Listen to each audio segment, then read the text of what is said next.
My name is Richard Bourne, and welcome to my Pecha Kucha presentation on topic of transforming healthcare using lean methodology. In this presentation, I'll be discussing how I got into healthcare, my change in choice, and how I'll help patients and lean in healthcare.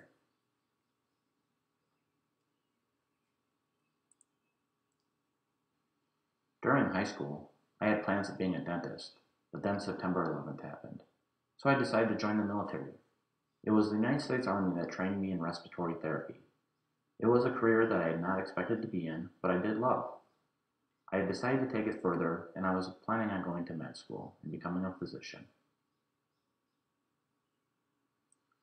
Whether I was working with my patients in pulmonary rehab or premature babies that were moments away from death, I developed an exciting passion for patient care.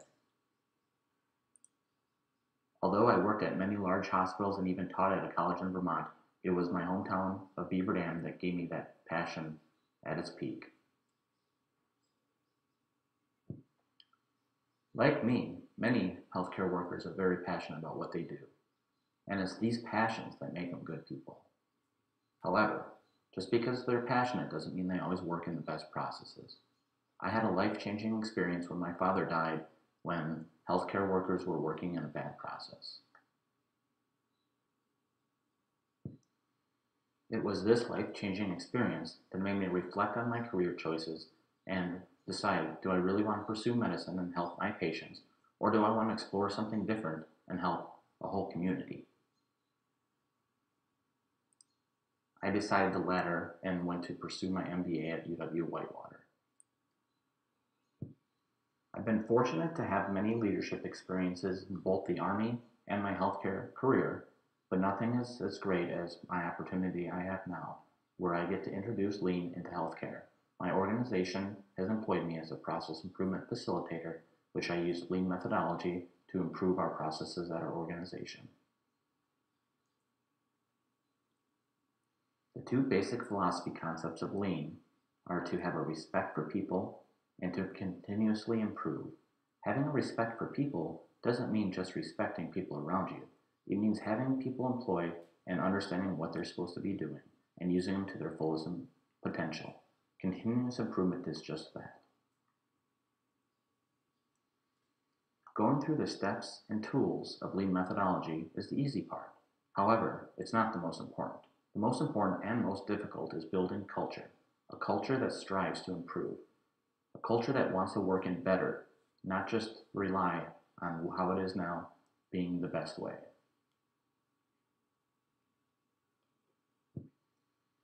Process improvement, isn't that what they do in manufacturing? Why, yes, it is. However, you can use the same concepts in healthcare. We too in healthcare work in the same processes that we have for years thinking that they're the best way. However, are they? Well, we need to dissect problems to find out if they are. To do this, we must define what's valuable for a customer. It's what they're willing to pay for. Do they really care about the process that the artist takes to get the painting done, or do they just want the final product? Chances are, they don't want to pay for all the labor, they want to pay for the final product.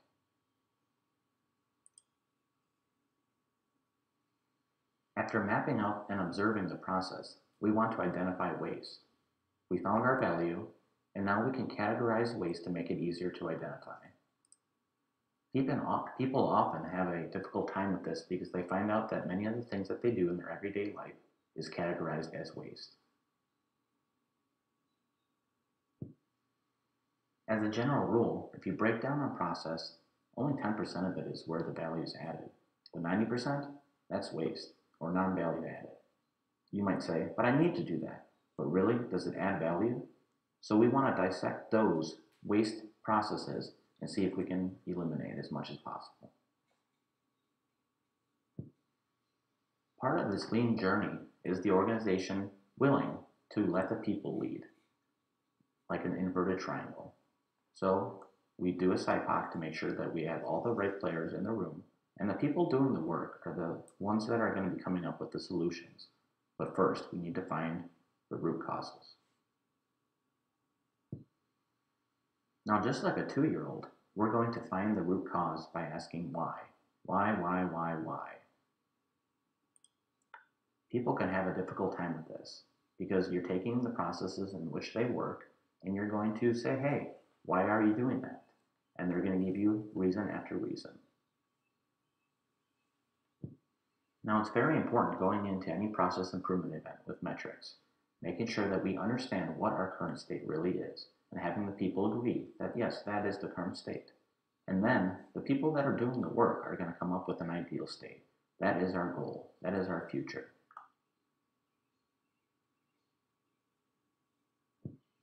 Only and only after root causes of the problem has been identified can you take a solution approach, running experiments to see if the current state will become closer to the ideal state.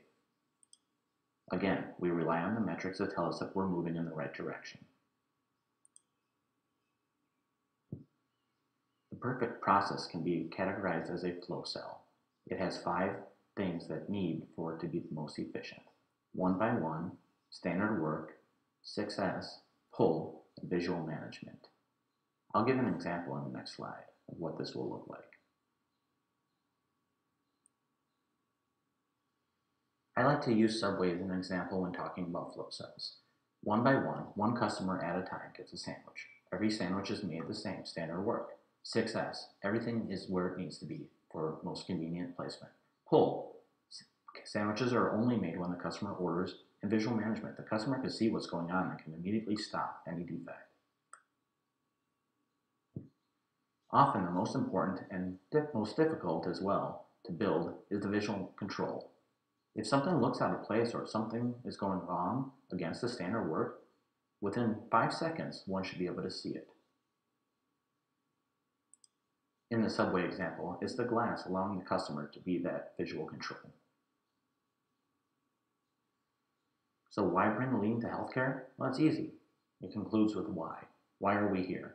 We're here to take care of patients, to take care of our community, not for our individual selves or our departments. That's why we need to eliminate silos in between departments and do what's best for the patient.